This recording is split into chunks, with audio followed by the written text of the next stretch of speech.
The year was 1836.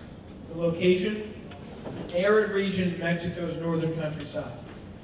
In the early morning hours, peering out over the plains, you see the seemingly countless enemies, and you huddle to avoid their menacing cannon and musket shot. Weary from days of bombardment and continual attack, your resolve is unshaken.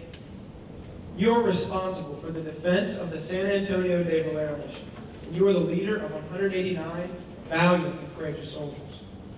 The Mexican army, numbering near 4,000 strong, outnumbers your position 21-1. The enemy offers order in exchange for surrender, and if not, all defenders are to be put to the sword. How do you respond to this? You take pen to page and write, I have answered the demand of the cannon shot, and our flag still waves proudly from the walls. I shall never surrender or retreat. I am determined to sustain myself as long as possible, and to die like a soldier who never forgets what is due to his honor and that of his country. Victory or death. Your name would be Colonel William Barrett Travis, leader and final defender of the Alamo. The conflict between these Texans fighting for an independent republic against Mexico is reminiscent of the American colony struggle with the British Empire. The defenders of the Alamo were cognizant of their imminent death, yet they fought on against unbelievable odds for 13 long days before finally perishing heroically. Their actions paved the way for a Texan victory and for subsequent independence. That is sacrifice. The founding fathers, not unlike those famous Texans, put their livelihoods and well-being on the line. Acknowledging this, Benjamin Franklin stated, indeed, we must all hang together. Otherwise, we shall most assuredly hang separately. Tragically, 9 of the founders died of wounds and hardships during the war, and still others suffered financial ruin and destitution. That is sacrifice. These men strove for liberty, individual rights, and above all else, a new way. For countless years, decades, and even centuries, the peoples of many nations have been subjugated, persecuted, and exploited by their very own governments.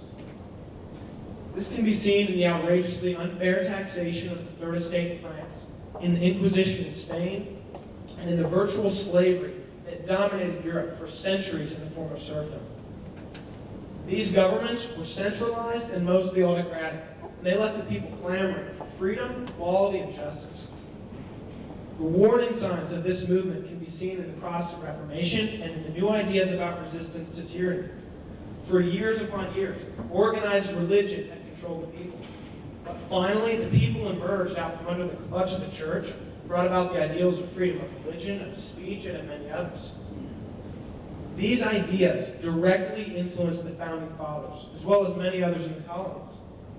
Their want for these moral statutes finally manifested itself in the formation of the United States, in the Declaration of Independence, the Constitution, and in our Bill of Rights. In these, the people were guaranteed their liberty, equality, and justice. This new way proved to be exceptionally unique. Unlike any other nation in the history of the world, the United States was founded upon the doctrine and literal writing that all men are created equal, with certain unalienable rights endowed by their Creator. This was unprecedented and set off a reaction worldwide. Following the example of the U.S. and mirroring its government, Mexico declared independence from Spain in 1821. Following this domino pattern, the aforementioned Texans declared independence from Mexico in 1836.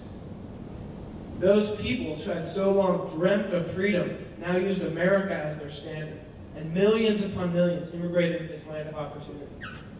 Those moral values of liberty, equality, and justice also swept through areas of Europe, Latin America, Asia, and Africa. Now that we have established the breadth of the Constitution's impact, we can analyze how it has been so effective. The men who convened to establish the Articles of Confederation, and later the Constitution, did not, above all else, consider themselves to be Americans. They were Virginians, Georgians, New Yorkers, Pennsylvanians, and Rhode Islanders. They were there to best represent their state and their people. In order to accomplish this, they deemed it necessary to establish a federal government with an explicitly stated power and purpose. They limited its power so as to keep the nation